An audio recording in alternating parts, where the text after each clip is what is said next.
So, welcome on our podcast today, Alex. No worries. It's a pleasure to have you here. And so, before we begin, how about you introduce yourself to the audience, what you do, who you are, and so on. Sure. So I'm Alex. I was originally from Vancouver. Now we're in Hong Kong. I'm a senior associate at SF Lawyers, which is a law firm in association with KPMG Law. So as a lot of people know, KPMG is a consultancy slash audit slash advisory firm. So it does everything from tax advisory to audit. So now we're in a law firm that's associated with them. So it's a global platform, and the reason why I'm here is because I think it's more important to clients these days to have a global perspective, to have not just legal advice, but just consultancy, business, common sense advice. So this is where I'm at now. Right. And before here, where were you? Before here, I was at DLA Piper, which is a international law firm, which I think it has presence in a lot of the countries over the world, including the UK and the United States. Before that, I was in Wood Mallesons, which is an Australian slash PRC firm. Mm-hmm. So I've been around the world in terms of the business. Right. And in terms of your business, does it require you to travel as well physically, or are you mostly stationed in Hong Kong? Well, mostly I'm stationed in Hong Kong, but there are times where we do go to China or other countries wherever our clients are. And in this day and age, it's quite important because, it's global businesses. Right. So your background, you are Canadian. Mm. And so, how did you end up in Hong Kong then? That's a good question, which I ask myself quite a bit. Actually, I don't know. It's quite interesting because obviously my roots are from here. So I was born in Hong Kong, left at a very young age, immigrated, and then my parents just thought Vancouver was a good idea, Vancouver, BC, Canada, and then I did my education there, university there, all until one day I decided that maybe I should do law, but. Law is quite expensive. Legal studies is quite expensive in Canada and the States. So a cheap option was to come to Hong Kong. And then at that time, I didn't really think much about it and decided to, try for it. And I can say that at the time, I think all 3 years worth of the legal studies here equals to around 1 year in the States. So it's an economical decision. So I think that's why I, returned to Hong Kong. Mm-hmm. But when I first came here, I didn't really know Hong Kong that well. I remember being dropped off in one station, which is around 10 kilometers away from where I actually needed to go. And it was in 3 a.m. in the morning. By a taxi driver? No, by a bus driver. He was like, oh, this is your stop. And then it wasn't. So I was dropped off. Funny enough, it was right after you cross the harbor, you get off the bus. And then you look around and you're like, this is nowhere near where I need to go. So I turned on the GPS back then, which was crap at that time. We have Google Maps now, which is great, but at the time I don't even know what I was using, Nokia something, and then it just didn't work very well. But eventually I found my way back after like 2 hours. So it was 5 in the morning. Right. So your journey started in Vancouver, and then once you finished university in Vancouver. Yes, UBC. UBC, and then you on a whim you decided to, hey, I want to be a lawyer, and you ended up in Hong Kong. Yeah, that was pretty much it. Because at the time I was actually trying to become a doctor, but I was not very good at science, so all my science grades were mediocre at best. So, and my first degree was in psychology. Mm-hmm. But at the time I didn't know what I was going to do, and I just thought that being a lawyer sounds interesting, why don't I just give it a go? And then the alternative to that was to pick up some management training program at some bank and then just start from there. So that those were the choices, and I don't think it was that hard of a choice. So what kind of preparatory work did you do before embarking on your lawyer journey, or was it just like seriously like on a whim? Yeah. Seriously, for the studies part, it was on a whim because okay. I think When I was young, I think there's some Chinese roots, and I could be very biased and stereotypical as well. So my parents had a plan that you should do your studies, do university, whatever it's in, and then just find some job, and then a steady 9 to 5 job. Yeah, exactly. And then because of that, I don't think I ever really thought about it. I've done a couple of jobs before embarking on the legal studies, including I was a barista. I worked at a telecommunications company. It's still around. It's Bell, right? Bell Canada's huge. Bell, yeah. So I was there first as sales and then customer service, and then I think I took psychology because I thought it was interesting. I like to know. I like to talk to people. I like to interact and understand how people think, but that wasn't a career for me. I know it's a career for some people, but it wasn't a career for me. Right. It's because of the Chinese family? Yeah.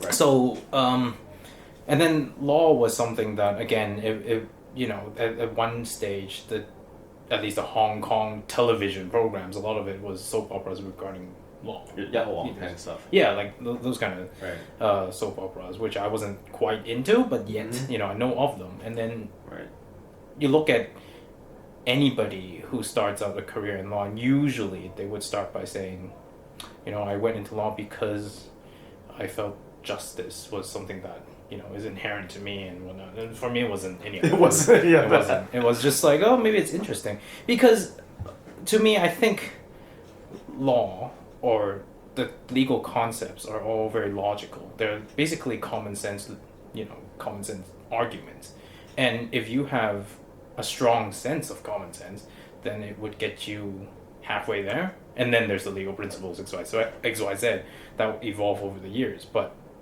the beginning points, it's common sense. And I thought that was, it's quite interesting. So that's how I started to embark in the legal studies. Right. It's interesting you say common sense, because I think it was it Thomas Paine or some philosopher said that the ironic thing about common sense is that it's not that common. Yeah, and you find that in your day-to-day lives, actually, because people get into messes, because, it's just they've done some wrong decision, one move led to another, which made no sense at all. I mean, look at the Me Too movements. Look at how, politically right now the world's it's kind of chaotic, to say the least. And, I think law is there to be supposedly to be the middle ground to stabilize everything. It's very hard, and usually the lawyers are too busy making money, too busy doing their businesses, and not really caring about the politics, right? But at the end of the day, I think yes, common sense is not there sometimes, and there's a good reason for that. And in my opinion, it's because people are so engaged in what they're doing that they lose focus in respect to the surroundings, and because of that, they may make some decisions that may be very good in terms of whatever they're doing, but it has knock-on effects on other parts, which were not thought of as thoroughly because they weren't thinking of that, right? And one thing leads to another, hence you have a legal problem. So we're there to sort of solve that. You mentioned the Me Too movement, and this is kind of a quagmire I'm not sure if you're comfortable going into, so feel free to dive as deep as you're comfortable with, right? I mean, what's your thoughts about the Me Too movement from legal perspective? Well, I mean, because people are being crucified out there pretty much by a mass mob, right? Social media going crazy, people demanding this and that, when sometimes due legal process has not been done. So, what's your thoughts? Well, one of my specialties, or one of my areas of practice, is employment law. So we do deal with a lot of discrimination, a lot of the gender equality issues, from a Hong Kong perspective, that is. But what I think about it is, I think as a general proposition, the females usually, because Me Too, there's no reason to be shy about it, because it started off because people there are men out there that sexually harass females, and that's just fact. Mm-hmm. And because of that, this movement started, and one person led to another person, which led to a lot of people rising up and challenging the status quo. I think there needs to be changes in the status quo. I don't think it's fair for females to be subject to this. And I do know some examples within work or even amongst my friends and colleagues. So you hear about these things, and because you're not in that situation, it's all very novel to you. But when you know someone that you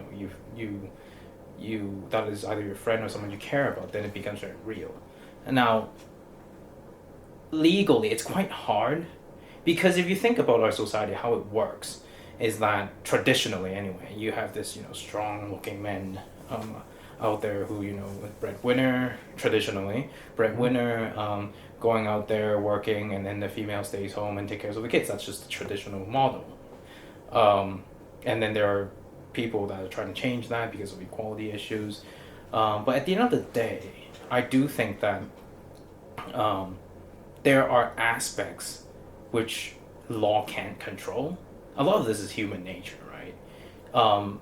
For the same reason why I think if you look at the different countries, the history of the different countries, there's a reason why I think men are usually the ones who go out at war. In a lot of countries, including Taiwan and South Korea, for example, boys are sent to the military as opposed to girls, right? And it's not really an equality issue. It's an issue of men are stereotypically stronger. There's just many more of them that they are just built like that. It's biological, right? So those issues, I think law should stay away. They're also more disposable. Yeah, exactly. And females are smarter generally, right? So there's a lot of those issues, but I think the Me Too movement, it targets something very specific, sexual harassment, and then it grew into gender equality and all of that, and all of that is correct. But I think we need to have some focus as to what a movement wants to achieve. Mm-hmm. If you don't have an end goal, the goal could be, for example, to eradicate all sexual harassment. I don't actually think that's possible, mm-hmm. because if you look at history, or if you look at people in general, if you take law aside, take criminality aside, there will be guys out there that would just be harassing people every day, right? So that's as a matter of fact, that is what's going to happen. So I think females need to take precaution, make sure that they're alert and all that. It's unfair to them for that. When you say precaution, what do you mean by precaution? Like, don't wear short skirts, don't watch the cleavage, or what do you mean by precaution? No, but I think precautions as in, if I had a daughter, which I don't, probably have them, learn some self-defense, for example. I think it doesn't have to be active. It's something that can be passive. Learn how to protect yourself, learn when you get the social cue, get the cue when that person seems a little bit off, right? I prefer to think of people to be a bit more, good-natured, that inherently there are a lot of good people out there. And if you think that society is composed of a lot of good people, then the odd ones are odd, right? And you should be able to see that. It doesn't work perfectly, but I think it's something that if I had a daughter, that's what I would try to teach them, because it's impossible to eradicate every person out there that would go beyond what is legally possible, right?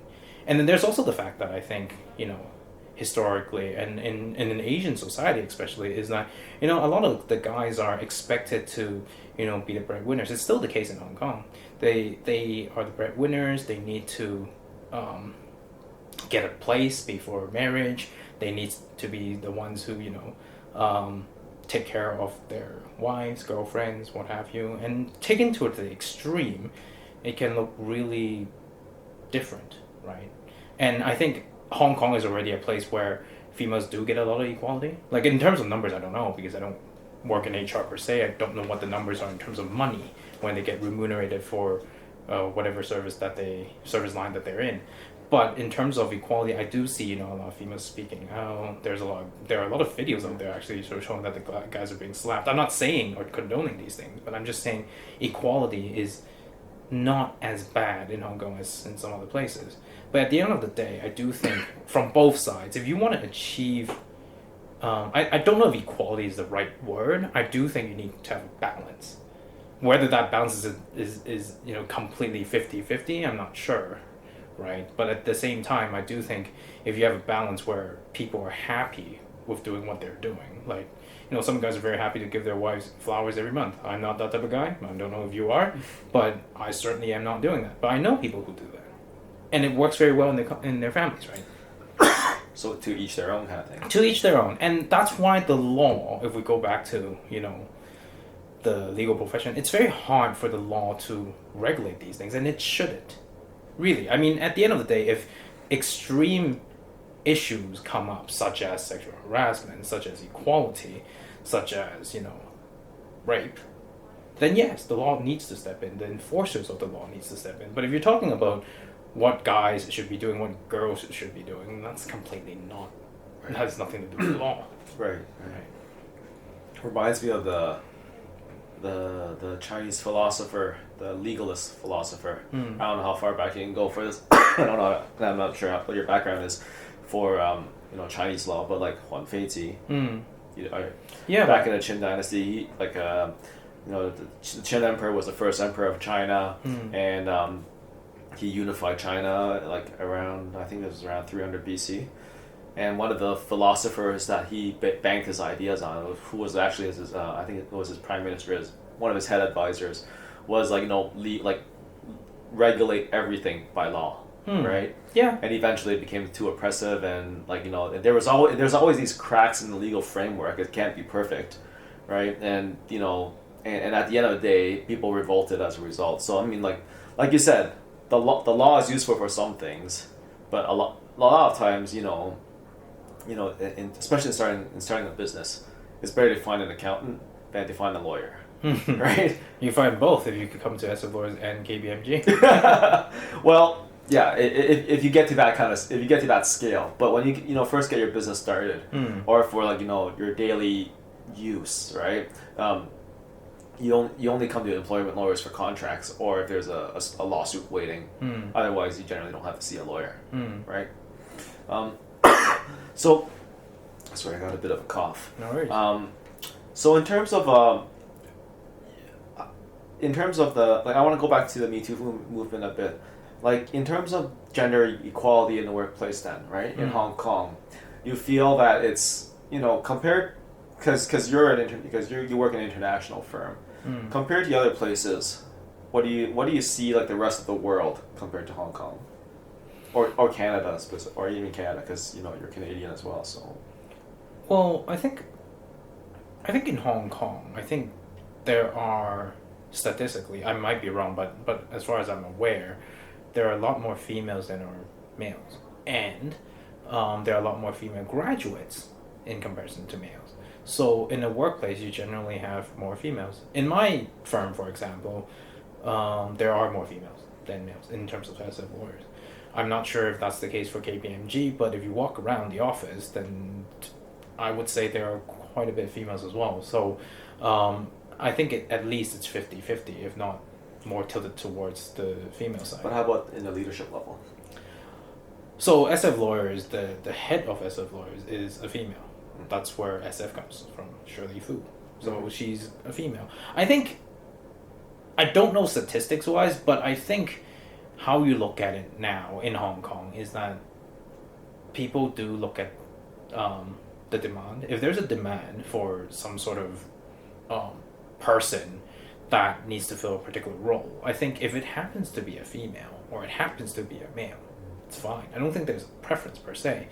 There are, from an employment law perspective, obviously, as is the case in Canada and most other countries, when females get pregnant, then they go take maternity leave. It's just normal, right? Whether there are employers that prefer to have guys because of this, maybe, right? They wouldn't explicitly say it. Nobody would explicitly say it. But I think it's more relevant to the SMEs, so small medium enterprises and or startups, right? Mm-hmm. Because you need the manpower. And then I'm not saying that after the female, has a kid that they can't work, but supposedly and morally speaking, I think they should be entitled to their leave for recovery, for taking care of the child and whatnot, right? So I think there's all of that aspect to it. But if you ask me, coming from an international firm or from international firms, I think it's quite fair. It's quite fair. I think the firms are trying their best to give females an equal opportunity. I would actually say equal or better treatment, but there are firms out there that are trying their best to create this safe place for females who want to breastfeed their child, give them more flexibility.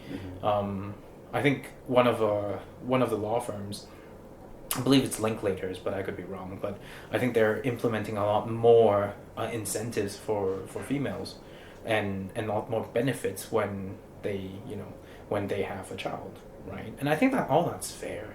But whether this works with SMEs, I'm not so sure, because you only have, say, 5-6 people, right? And if they are a new startup, they're all go all the time. I do sort of understand that they might have a different view on this, so I understand that. But at the same time, I think that besides the demand, I think the law is there, the people's mindsets have changed from years ago that females should be treated worse off. I don't believe a lot of the, especially international players, are looking at that at all. They're trying to do their best, whether it's for reputation or for risk issues. How about the pay gap? Is there a pay gap? I mean, I think deal so. with employment law, right? Yeah. So you see these things. Is there a pay gap in Hong Kong? I think pay gap is still there. I don't understand it. To be quite honest, I really don't understand it. I think there are firms that do have pay gaps. I can't say what they are, and I don't know how many there are in total. But I would say that there are firms out there that do, for one reason or another, choose to pay males a bit more. I don't know why. Because from my perspective, if two people, irrespective of gender, if they're providing the same sort of quality of work, then why are you remunerating one of them better than the other? That makes no sense to me. And if you say that's because of the extra support we have to give the females, say for that extra space or whatnot, I don't think that's fair. I think that needs to be taken care of by the firm themselves and spread across males, females, what have you, right? Because at the end of the day, in today's society, I would think that when a couple has a kid, it's beneficial to both of them. They both want it, so why are you penalizing one side for it, right? And at the same time, I mean, it doesn't make sense for a company to actively choose to pay females. I think word does get around, and if it does, it's bad for your reputation. So there are firms out there that still have pay gaps, and I think it's hard from a financial perspective. It's hard for them to, if they traditionally have a pay gap, for them to suddenly eradicate that altogether. For them, it's a huge financial burden, right? If you have 60% female employees who has a 20% pay gap, then you can't deal with that in 1 year's time. Right? It's for finance, for stock prices, whatever, you're a listed company. So there are a lot of considerations that I understand. But with new hires, what you try to do, as with many things actually, when like in Canada, for example, for Bell, if you have a plan from 1990s, actually that's not very relevant anymore because you now all have data. But let's say that at one point they have this unlimited data plan for a very cheap price. What they do is they tend to grandfather it, right? And then they send new ones out. You should do the same with employees. Like, you have a lot of these females who are already employed, and they, you're trying to make sure that they catch up with the pay. Fine. But for the new hires, you have to use the proper scale, an equal scale, right? If that person is good at A, B, and C, and the male equivalent is good at A, B, and C, they should be treated equally. And a lot of Asian countries already have that. So Japan, for example, a new law is coming in to make sure that we're not talking about gender, but we're talking about, full-time employees are traditionally treated better than part-time employees. And I think there's a stigma even in Canada, right? But in Japan and South Korea, you can't have that anymore. You're supposed to treat part-time employees, if they're doing exactly the same thing, they should be treated equally. So the treatment of these employees cannot be different. Obviously, they work less hours, but aside from that, if everything else is the same, then it has to be the same. Does that make sense for the employer, you feel? Well, I do, actually. I do think that, if you have an employee that one is part-time and one is full-time. Let's say you have two part-time employees and they do, and added together in terms of hours, they do exactly the same as that one person. Then, yeah, why are you treating those two persons less equal than that one person? If you need these two, then you either, one, hire that one person and as opposed to hiring two part-times, or you hire two part-times and you have flexibility and pay them the same benefits. Well, that's the thing, right? The benefits, that's where it comes in. If you hire someone full-time, you got to pay them full benefits. If you hire someone part-time or you contract them, right? Like that's another way that people get around these things, right? Instead of calling them part-time, you contract them.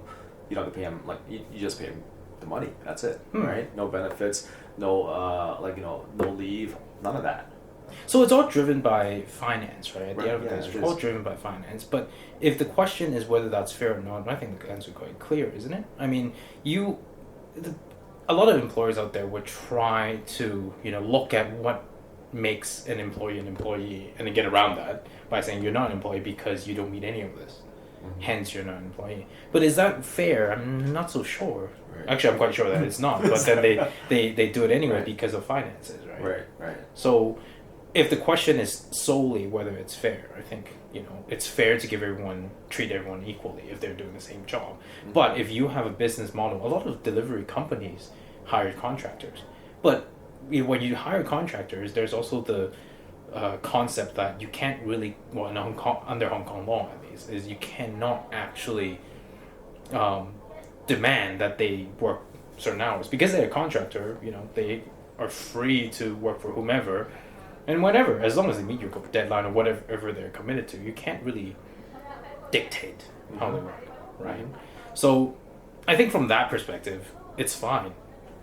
Right, if you're talking about contractors, but in terms of part-time employees, I think what Japan and South Korea are doing is fabulous, right? I do think that you should treat part-time employees the same as full-time, right? Because people go into part-time for different reasons, and they're just as good as the full-time ones. Then what's the problem?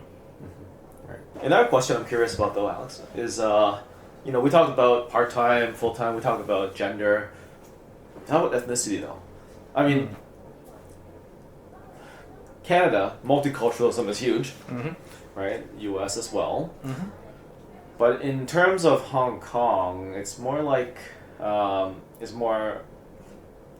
population is more homogenous. Sure. I mean, it's an international city. You have international workers. You get people from all over the world. But in the workplace, right?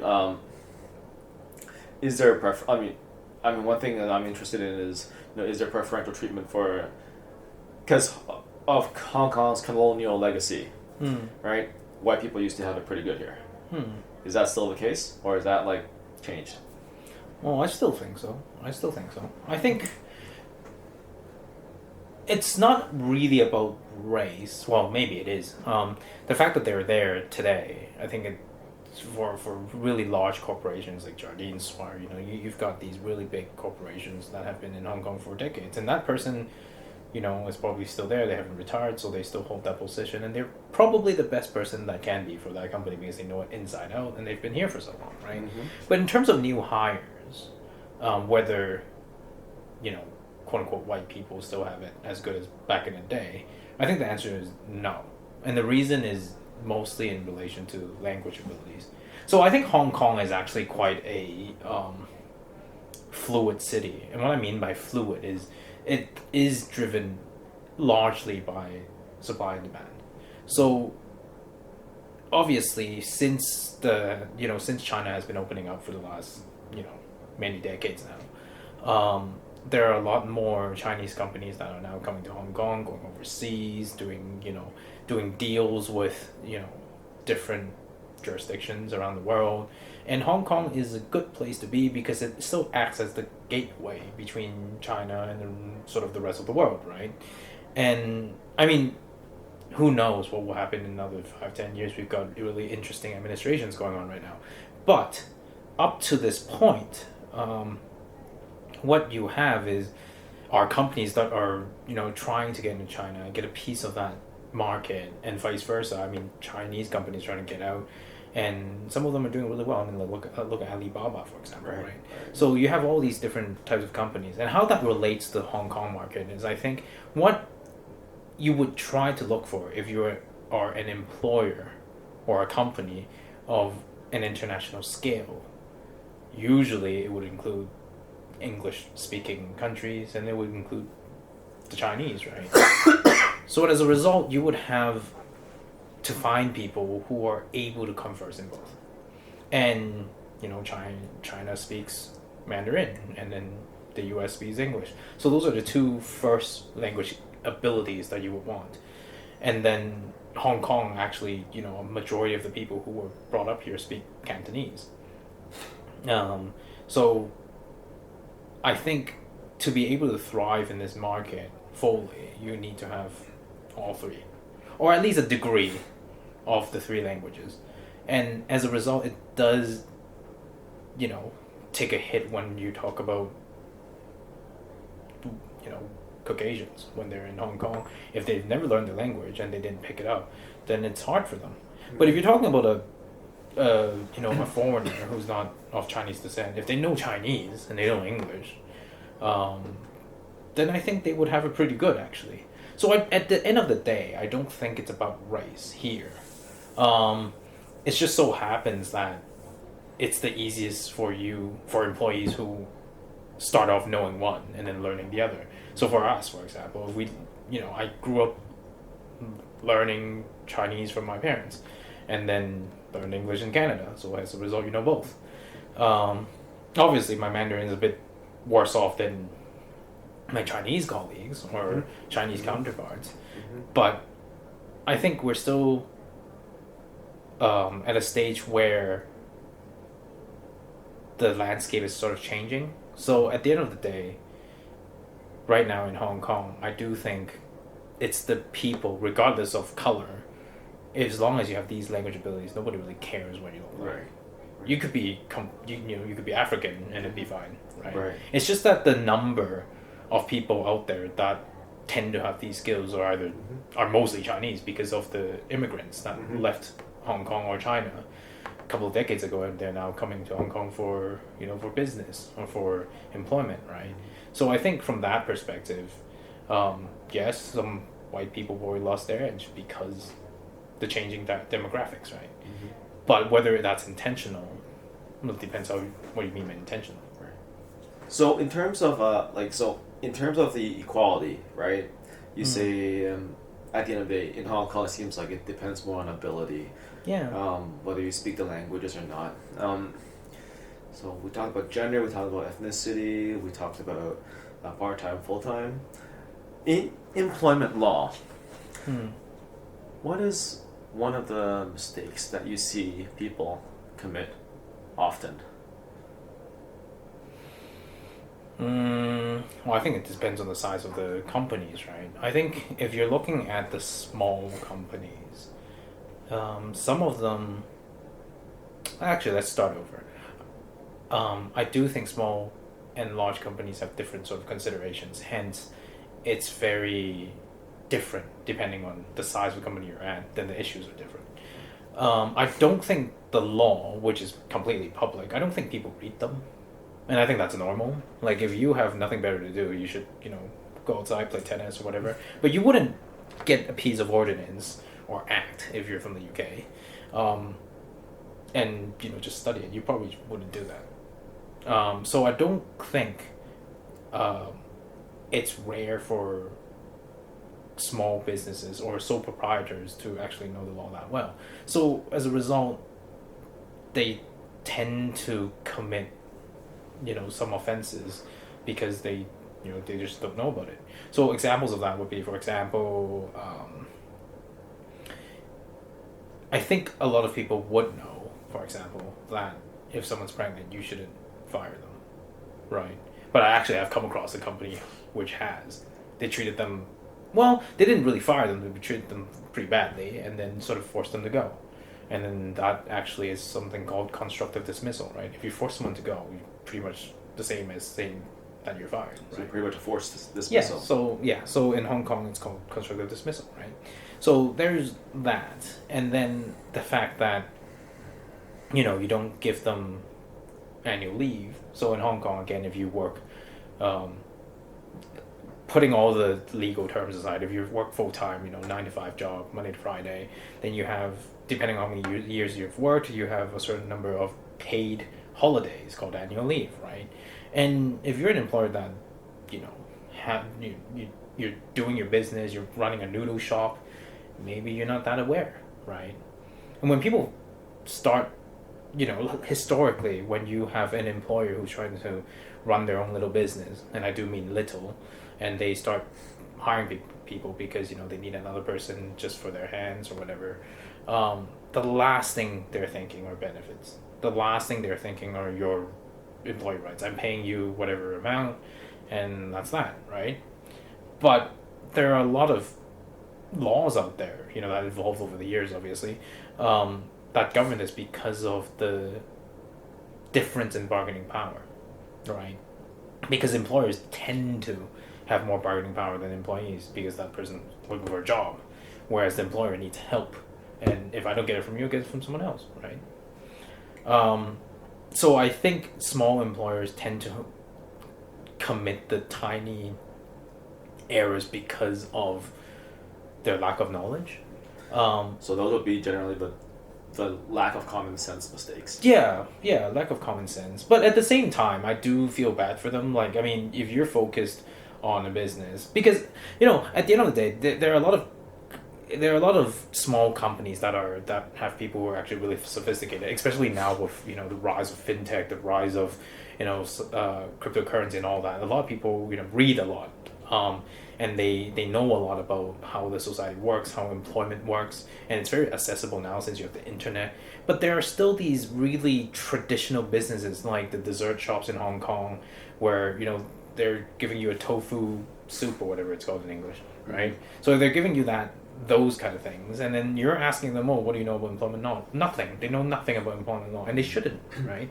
But because there is such a need to protect the employees, they should follow this, whatever the laws are. But the question is, what are the laws, right? Mm-hmm. And in Hong Kong, there are the labor department is actually quite good, in the sense that they have a hotline you could call them, and they could answer you basic questions. And for small companies or small sole proprietors or partnerships, that's probably where you turn to, as opposed to hiring a lawyer, because the question is how many days of holiday I need to give my employees. Those questions are quite basic. They can handle that. Right. So they would go to those. But these are the mistakes that small employers make, right? But how about something like someone bigger? Yeah, so bigger employers have different concerns. Now, bigger employers also have a lot more employees. So number one, record keeping is very, very difficult. Even with all the technology of today, imagine 3,000 employees in a large corporation. There's turnover, there are people making mistakes, there are people who, are not all that obedient. When I say obedient, they might actually be, sexual harassment is a good one. Or they're, forwarding emails to themselves and losing them, and then confidentiality becomes a problem. So you have all that kind of stuff, and then it's not that the large corporations are ignorant of the basics. They know the basics very well. It's just that you need management tools. You need people to manage people. I mean, technology has already helped companies a lot in the sense that, you know, you could all do those electronic filings now. Like, you could have an entire folder worth of employee data, but it's still driven by people at the end of the day. If you forget to save it, or the computer crashes, for example, then you probably lost some of your work. And if you don't trace it well enough, then records go missing. And there's also the issue of, in a large corporation, there are turnovers, as I said earlier. One HR person, HR A, is doing this, decides to leave the company. How diligent do you think she is by the last day? Probably not very. She's probably just kind of, he or she is she's trying busy cutting the cake. Yeah, exactly. He or she is probably just, you know, doing celebrations, saying goodbyes, you know, and all that. And that person may not be that interested anymore. But you might not be very interested, but the employer still is. But what can they do, right? It's not like that person didn't hand over. They could easily say, you know, oh, records X is in here. Find it. You know, not a very good handover note, but then it's not something you could go to court for. So they don't work for you anymore, right? Exactly, and then they leave and they do their own thing, and it's really, it's not worth suing an individual ever, because, you know, what they could do is just go bankrupt themselves, and then you're left with nothing, right? Unless they do something criminal, then there's not much you can do. So that's only one aspect. Like, record keeping, I think it's huge. The fact that people are still the driving forces behind records, which is why, you know, the rise of blockchain is very good, because, you know, of the technology behind it to keep all the information in line and secured. But as long as you have human intervention, you'll have errors. And once you have errors in a small company, probably you affect one person out of 10. If you're in a 3,000 persons company, 1% is 30 people, right? So you magnify that by a lot. And while we think that, oh, why are employers so bad, or why are employers not doing it correctly, we have to remember at the end of the day, their business is in whatever the business they're doing, not in people, unless they're, you know, they're person's agency or a human resources agency, then fine.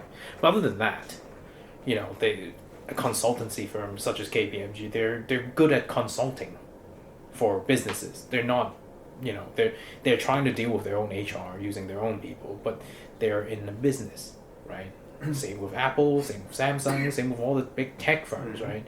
And at the end of the day, that's why when you see issues arise in, like, when you hear the news that company X has done something unspeakable, well, they probably weren't paying attention, right? That's basically, unless they're malicious, then you have the malicious ones, yes, but then you also have the innocent ones. But the fine's the same, right? So at the end of the day, I do think that big businesses have it a little bit harder, because yes, they know at least the basics, and with complicated issues, they do find external counsel, but it's just very hard to manage. And I don't think people have a way to completely eliminate human errors. And I don't think you could just, you know, say in 5 years, let AI do everything. Because who's behind the AI, right? There's still someone there. As long as you have people behind the systems, it can go wrong. Well, yeah, if you got people problems, you generally need people to solve them, right? Exactly. And if people are coming up with solutions, then there's going to be problems in those solutions. Exactly. And and it's always a balancing act, right? So a lot of fresh graduates who go into law, or legal studies for that matter, they think, oh, if I do this, then, you know, A kills B, then it's murder. Fine. But in a lot of corporate law, it's a matter of balancing the risk and benefits. There are some things that you would advise, you know, a business to either do A or B, but there are risks for both sides. But they have to choose one, because they're stuck in that scenario. You either do A or you do B, right? But a lot of people don't understand that. Maybe it's a common sense thing, because at the end of the day, if you don't understand that there is risk to a lot of what businesses do, you are living in a different world altogether. Right. It's also, if you're not in that position to see these kind of risks and make these kind of decisions, you just think it's like, oh, it's very simple, you know, this will fix that. Yeah. Right? But then once you start, once you're in a leadership position, once you're in management, you're in the C-suite, then pretty much like any moving part, like you said, this person leaving could seriously drop the ball for a whole department. Yeah. Just because the files were somewhere else. Yeah, and that's just a really simple example, right? Right. You've also got like traditional law firms where people leave and then the matters just they're passed on to someone else, but they don't know the timeline. They're not going to read everything, because if the remaining person, let's say you have a team of 4 people, one person leaves, you have 3 people. You used to have 40 cases, 10 per person. Now it's 13, and then 14. And these are not like the ones that you followed up on at the Yeah, very no, beginning. You gotta relearn them. Yeah, and I mean, if it's 3 small cases, then great, easy. But you have like 4 cases that went on for 15 years, and what are you gonna do? And there are cases that go on for a couple of years, right? There are a lot of disputes. For example, construction disputes. Mm-hmm. For example, if you're in a dispute in terms of personal injuries, some people they're still getting updates from time to time. Then if you're new to the case, or worse still is if you're new to the area, you might know a bit, because all lawyers are different, as with teachers, right? So teachers, if you teach math, you're probably very good at math, but you might be not that great at English, for example, or Chinese. Mm-hmm. Law is the same. Lawyers are the same. If someone does corporate law very well, they don't know anything about litigation. If they do litigation very well, they might not know anything about banking. And those are the 3 big moving parts in a law firm. So banking, corporate, and dispute resolution.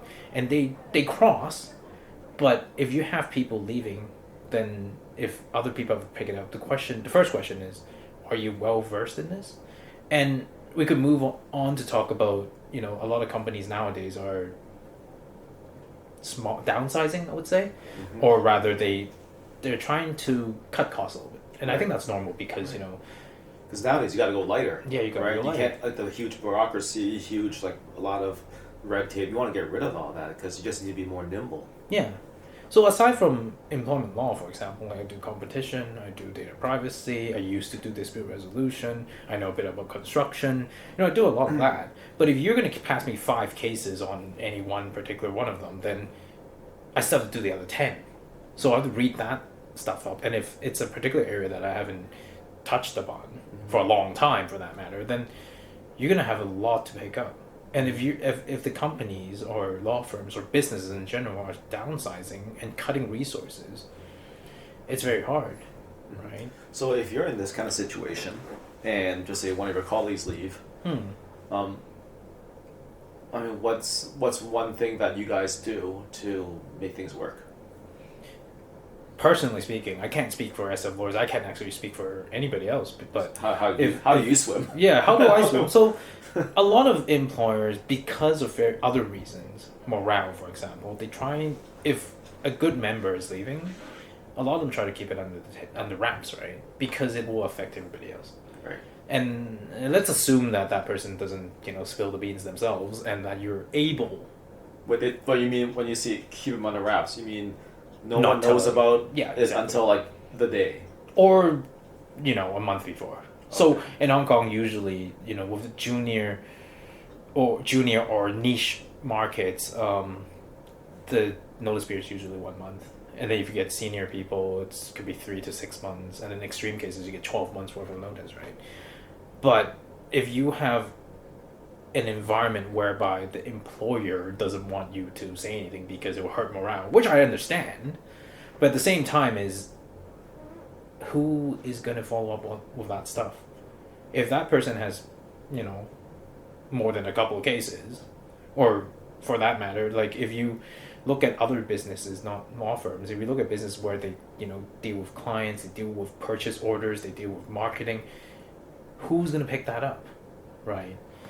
So in my books, if someone were to leave, I would actually just talk to the rest of the people who are relevant, at least, because the business needs to go on. And just because you want to keep morale up and not deal with the problems, you're sacrificing quality, you're sacrificing on, due dates, you might not meet them.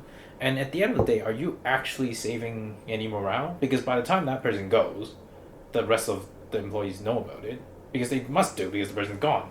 The other thing is you're now stuck with cases that you have a week to do, but then if you knew 3 months ago, you have 3 months and a week, right? So in my mind, I would think you need to be transparent, and that's the thing with a lot of traditional companies. It's not transparent enough, and for good reason. I mean, it's not like it's unfounded. Like we were saying earlier, that management has a lot to think about. I was just talking about managing the client's work, managing the products that go out, and it's different for different business lines, but that's only one aspect. Morale is another aspect. There are a lot more if you're in management that they have to deal with, and I'm not addressing any of them. But from a person so for me, I always look at the product, right? In a law firm, it's advice or helping the client to do X transaction, dispute resolution. You can't really, you could hope for a good result, but you might not get one. But anyway, just moving things along, you have all of that. So that's our product, and I think you have to make it good, make your products look professional.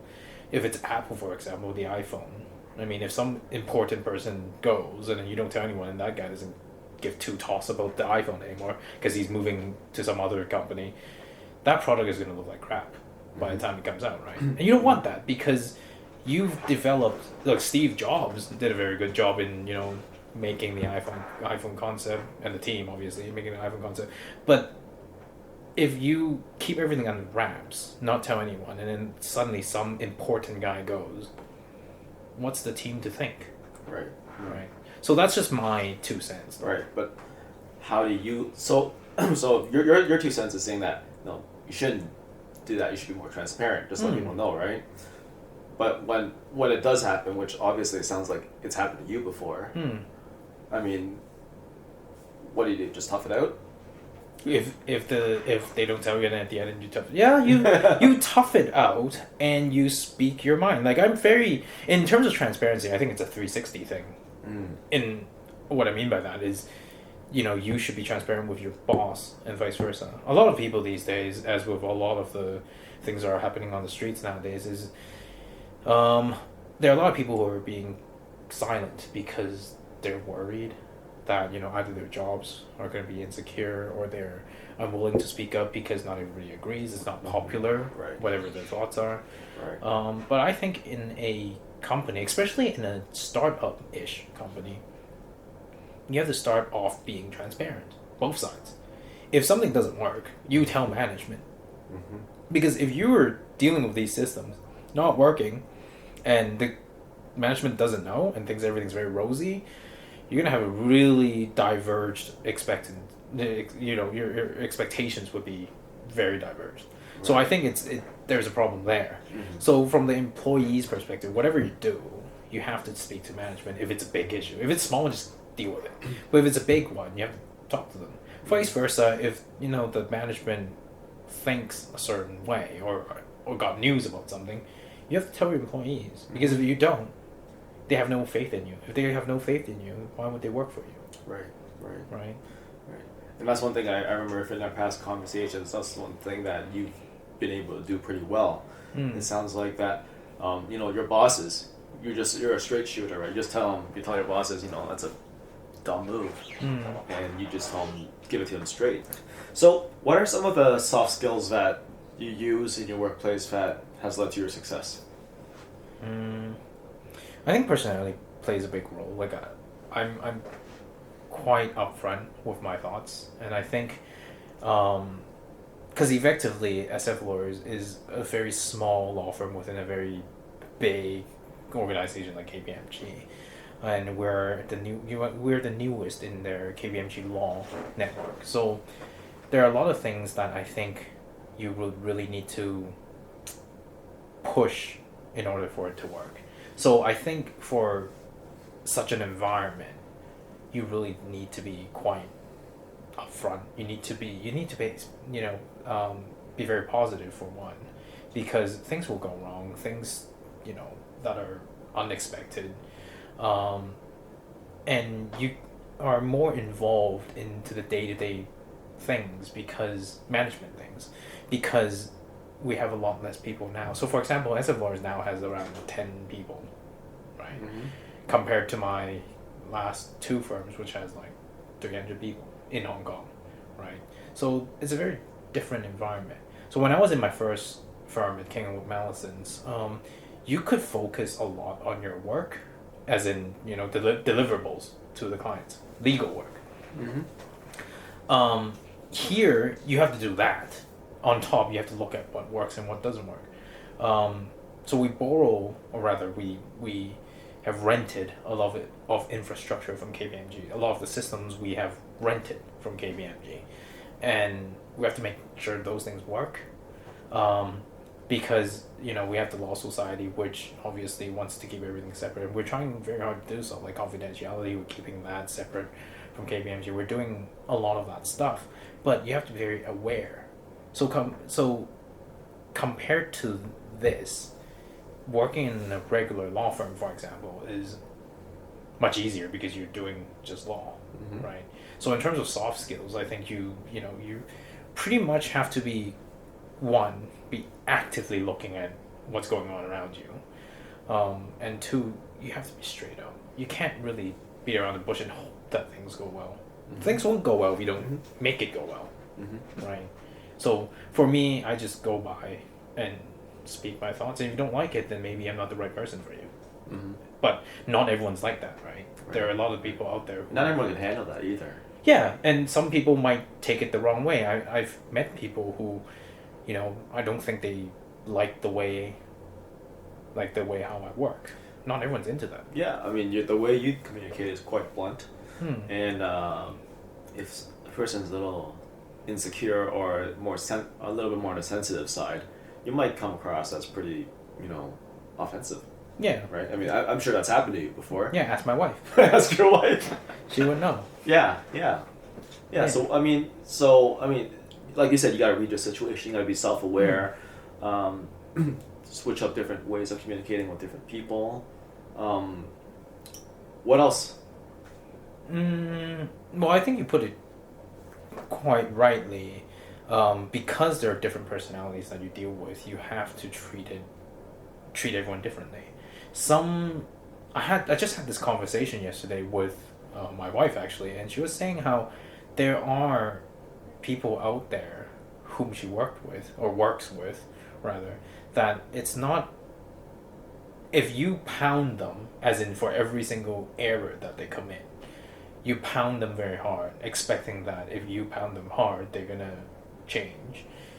It might not actually work because they need to be praised when they do good, and you need to give them some space, give them some time to realize if they've done something not so good. Now that's something that for me it's a bit harder, because when going back on the common sense thing, I mean, it's not so common, but yet you would hope that your colleagues have common sense, right? So I think if you are dealing with people whom you think are lacking in one way or another, it really depends on the personality. That's how you deal with them. So depending on their personality, you might have to react differently. But you yourself have a personality, right? Yeah. So to modify that is not the easiest task, I don't think. But at the same time, I do think there are types of personalities out there that lead to certain paths, right? So some people are suitable in management, some people aren't. If you are and it's also dependent on your corporate culture. If you're in a company, a huge company, it depends how your other managers, how they deal with things. If they're all very passive and you're the only one screaming your head off, you have a problem in their mind, right? Right. So I do think that it's dependent. No one way is a good way, I don't think. Like, I just so happen to be the ones who, you know, more frank, more blunt. But again, I don't think it's well received by everyone. And I'm okay with that.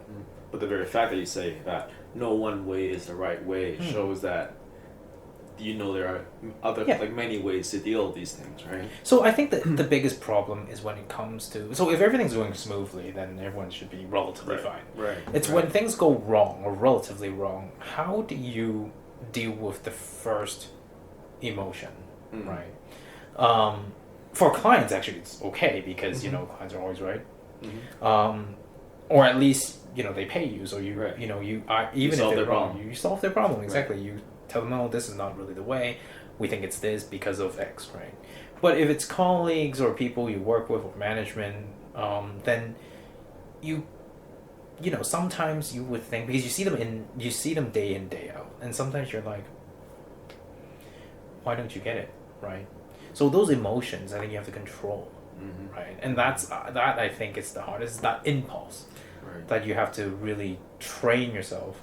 And we know people that that haven't really been in a corporate or working lifestyle, and sometimes you do look at them and you question them, why are you yelling, right? It's something like very simple, but they don't need to respond. They don't need to respond to anybody. They just day in day out they do the same thing, and they don't have that type of responsibility. They have different types of responsibility, but they don't necessarily have to bow down to anybody because they don't work for anyone. Right. Right. Which is why I would like my own business as well. But If you have your own business, you work for everybody. Yeah, work for everybody. But there's some people who don't work at all, right? So I have a feeling you know who I'm talking about. But it's just that there are some people out there, and it's all fine. Like as a friend, as a colleague, as as someone that is an acquaintance of that other person, I think I don't really care how you react. But if you're in a workplace and you have a common goal, right, then you try to make sure that whatever your customers, clients, whatever, when they interact with members of your company, you want them to have the same level of experience. If I bought an iPhone in Hong Kong and you bought an iPhone in Canada, do you expect them to run differently? Probably not, right? You want them to react mostly in the same way. And I think that's the same for businesses, for people in when you hire people back, and that's why there's always this corporate culture. But unfortunately, people are not iPhones. They all react differently. We're all made from different factors. Exactly. Well, but at the end of the day, I do think that no matter how big or small your company is, it is quite important to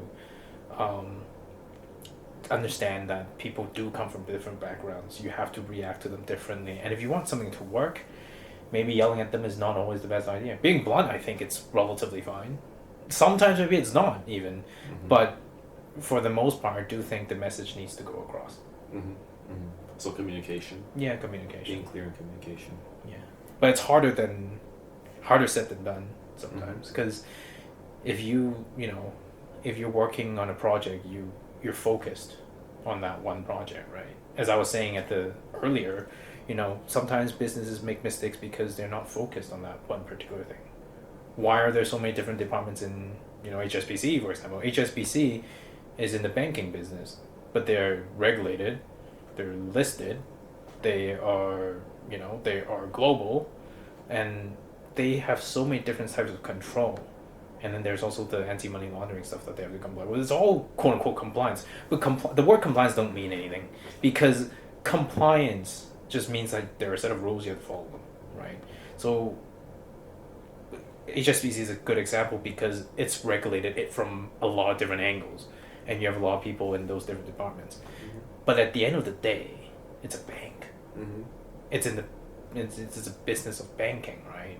So if you go back 100, 200 years, I'm sure these problems existed already. It's just that nowadays there are regulatory bodies in Hong Kong, such as the Hong Kong Monetary Authority or the SFC, the Securities and Futures Commission. Like, you have these now because you have to protect the public, right? So, it's all good, but it's just a lot harder now than it was before, right? If you're to give advice to someone entering the workplace, or just say, how about give advice to yourself a decade ago, when you first got started, what would be the advice you'd give yourself? Think twice before you're leaving a country and then going to a different one. You regret this decision? No, I think it's quite good, but I think Hong Kong and Canada is quite different. And I think people need to... Actually, it can work for both.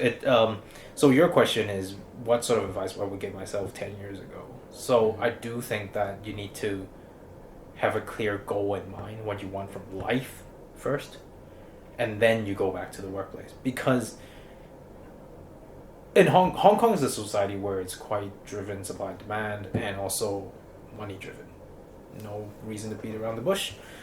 But you've done pretty well for yourself. I mean, you just sold your Porsche to get a better one, so. No, it's not a Porsche, whatever I'm getting, but I don't think, given, because your question is 10 years ago when I advised myself, I do think that coming to Hong Kong, some things are different. Is, you know, Hong Kong is much more, it's speedier. Like everything moves a lot faster.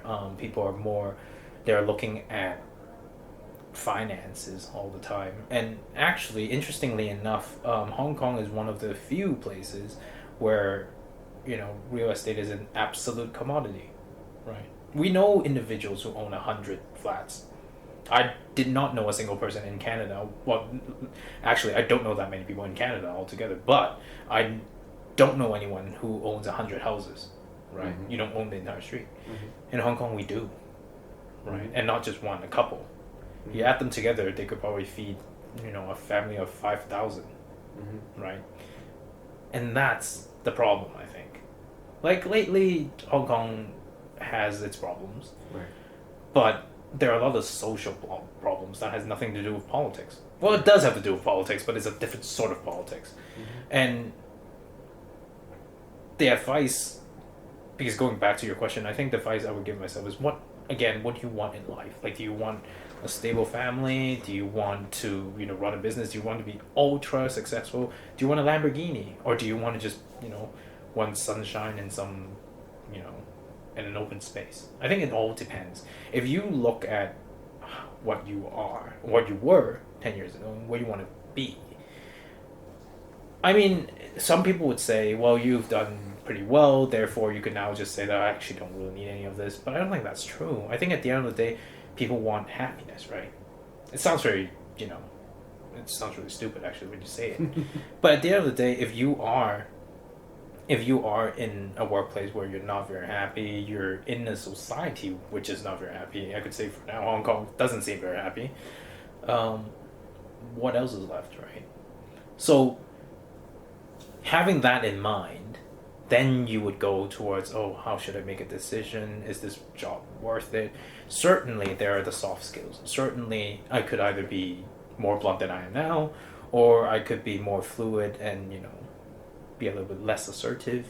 No, there's all that, but there's no one particular way in my mind that works universally, because your colleagues are different in different places.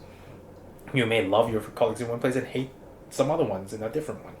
So from that, I don't think you could pinpoint a certain type of behavior which you could adopt in all that works universally. But what you can do is choose your colleagues. And what I mean by that, yes, you have, for example, if I did law and I want to do law, then you could choose a firm that, you know, is good at banking or good at, you know, regulatory or whatever. But at the end of the day, it is the people, isn't it? If you're working with a bunch of assholes, do you really want to be there? Right? Or, I mean, better yet, if they're assholes to other people, but they're great within the firm, I mean, that's still fine. And it's a give and take. Like, there are tons of different people out there. But at the end of the day, it's not rocket science what people want to do. The other day, I had a friend who asked the question. We have some friends who are in some difficulty in terms of relationships, in terms of their family, you know. Yeah. And the question came out: why do people even? Why are they born? You know, what's the purpose in life? And he said the purpose in life is just to be happy, and that makes total sense. And it's different for each person. If your sole goal to happiness is to make it really big, great. A place such as Hong Kong would do really well for you. But if you are looking for something different, then the answer might not be as clear. And for me, I think I'm the type that's, you know, it's a bit less clear now than it was before. Because some people, especially when we were kids or when we were very, very young, teenage years, when we looked for our first job, my first job was being a barista. I hated it. But why did you do it? Because there's something you want. and that is very short term. But it could be, it could be a bike, it could be, the newest video game, whatever it was. It could be a combination of those things. But as you get into the society a bit more, and you become more aware of what's going on around you, and what leads to happiness may be something different than what it was before, right? I mean, bikes and video games is just an example of materials. Mm-hmm. So it's materials, right? Mm-hmm. But you can't take materials with you. Right. You might have one or two, but mm-hmm. certainly it shouldn't be something that mm-hmm. ultimately makes you happy. Right. And your life stage changes, right? Yeah. In your 20s, maybe family's not in the forefront of your mind, but and so Hong Kong, sure, but we know a lot of people who have kids now, and they're like, maybe Canada's a better option, or the States, or Taiwan, or somewhere else, not Hong Kong. Yeah, I mean, even if you put the politics aside, which we try desperately to do day in day out of our corporate lives, Hong Kong isn't exactly a family city, right? Mm-hmm. Neither is London, neither is New York City. Mm-hmm. None of that. But in those places, you still have the choice of living in like the burbs, exactly. Right? But Hong Kong doesn't have. There is no such thing. Yeah, the furthest you go is a border, right? Mm-hmm. So it's very complicated here. So when you're done with what you're striving for, materials or whatever, or you've seen the world from the luxurious side point of view, then maybe it's time to move on and do something else, right? It's all about experience, I think, at the end. Mm-hmm. So going back to when I first started, the advice I would give myself is certainly, look at where you want to be in 15 years. It's not an interview question, actually. It really is a question for you to ponder before you embark on a long-term career. I mean, if you're working as no offense to any baristas out there, but like if you like to be a barista, especially the ones who are very artistic, that's great. But if you're just doing it for $20 Canadian, let's talk about Canadian dollars, right? In Canadian dollar terms, if you're making $20 an hour, that's a pretty well paid barista, by the way. That's true. Isn't it $15 right now? I don't know what the minimum wage is. In Ontario, it's like 14. 14. Okay, so let's say 14, right? If you're getting that, then fine. You don't need to think about much mm-hmm. when you embark on that. Mm-hmm. But when you're in university and when you're looking around for your first permanent job, you should start thinking. You should think about those things because they are very important. But don't you supervise people who come into your business, who come into your company nowadays? Yeah.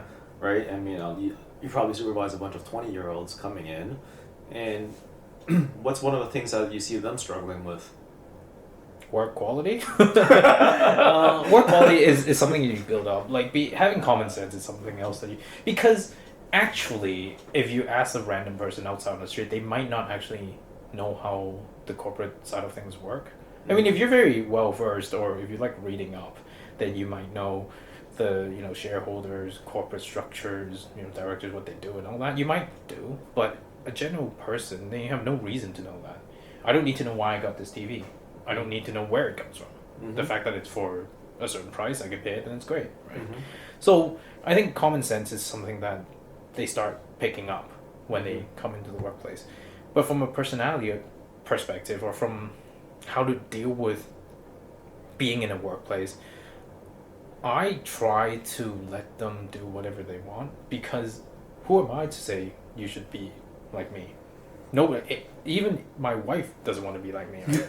Everyone's different. Your wife definitely doesn't want to be like you. Exactly. So I think it's different for different people, mm-hmm. and hence, yes, you could train them. You could debate about what's good. But I have a colleague who loves to buy things.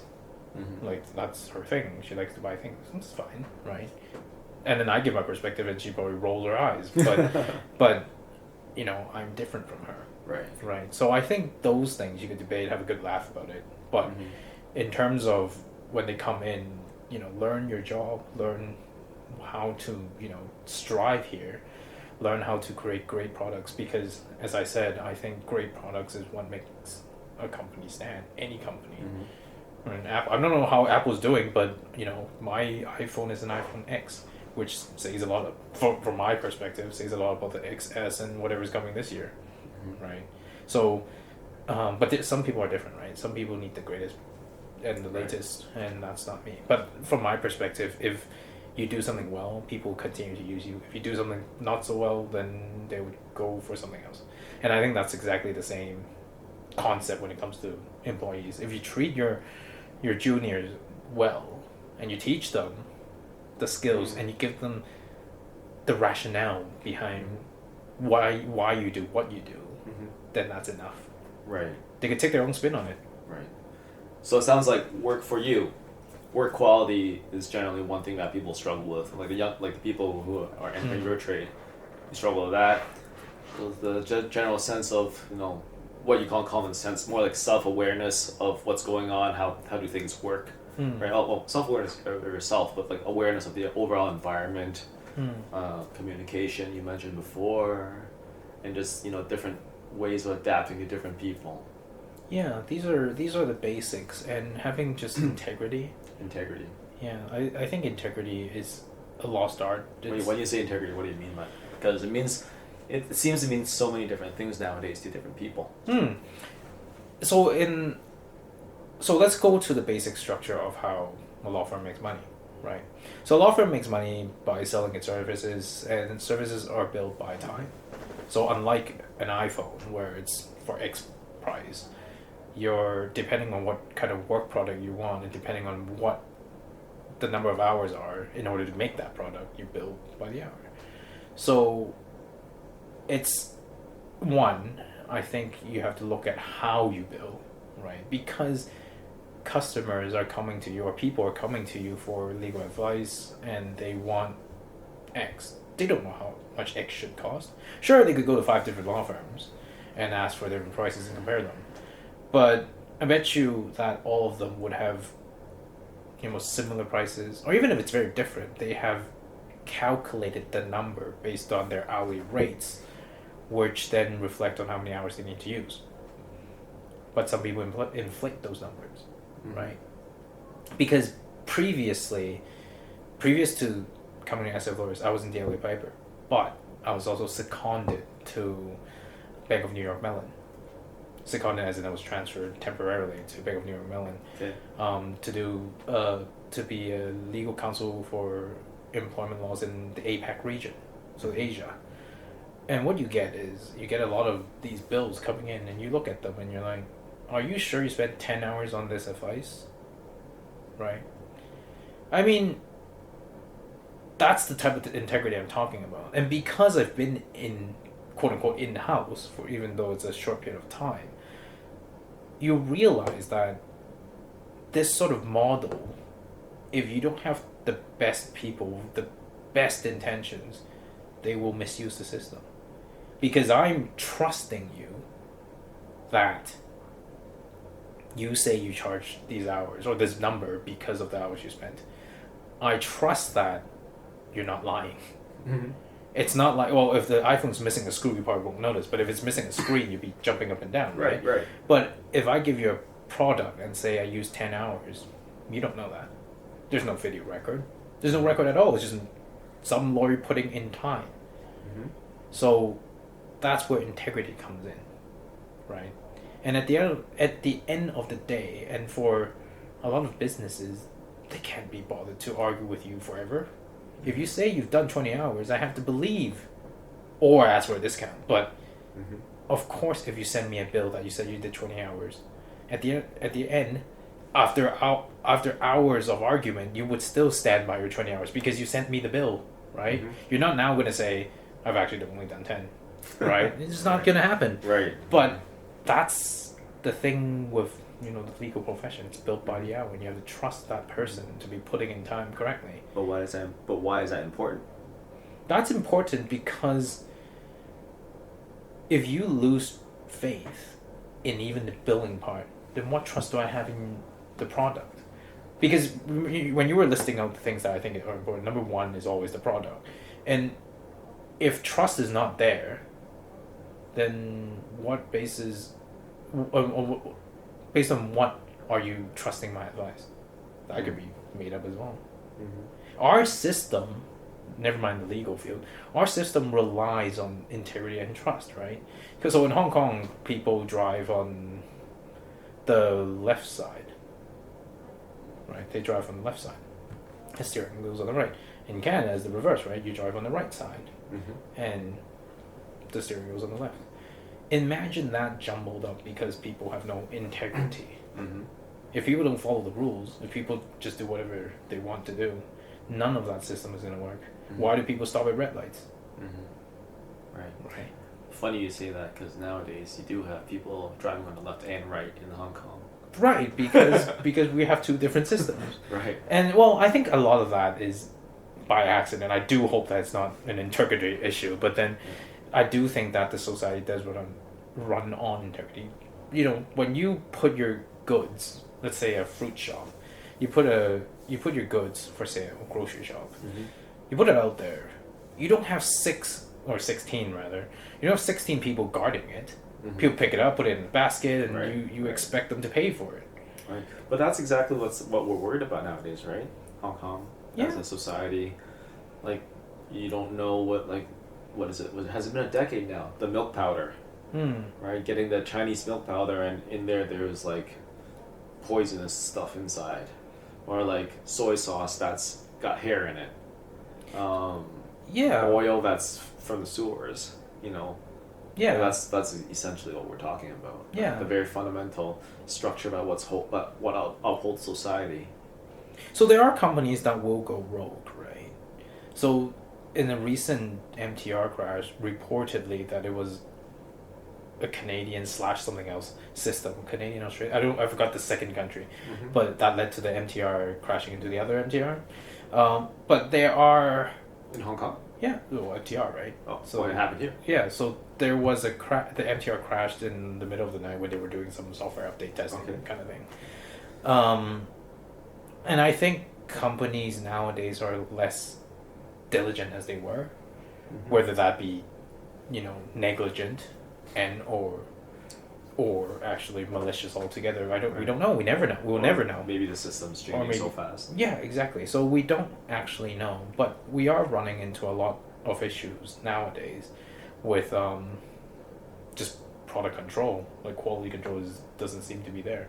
I had a friend who has a Mercedes in Victoria and said that the thing is more in the shop than it is on the road, right? And you expect quality from Mercedes, one of the most well-known brands out there. So it's very hard these days, but if you want to continue to be sane in this society, you're gonna have to trust whoever's making whatever product. If you're picking it up, like for lunch, whatever we had, you're expecting what you ordered to be what you got. You're not gonna think that that's rat meat, but it could well be, right? But if you start questioning... I'm pretty sure I had rat meat once in China. Oh, really? When I ordered chicken. But anyways, keep going. Yeah, but I think it's very difficult. And I wouldn't place blame on any particular country, inclusive of China and the States. But I do think nowadays a lot of the countries are acting a little bit more, quote-unquote, conservatively than before. I mean, just... reading the news in the last couple of days, I mean the cancellation or or the U.S. getting out of that treaty with Russia in terms of the nuclear weapons, Korea having a fit with Japan, Taiwan and China not having the greatest of ties, same with Hong Kong, UK still dealing with their Brexit. The world has gone in a slightly skewed direction. We don't know where it's going. Nobody knows where it's going.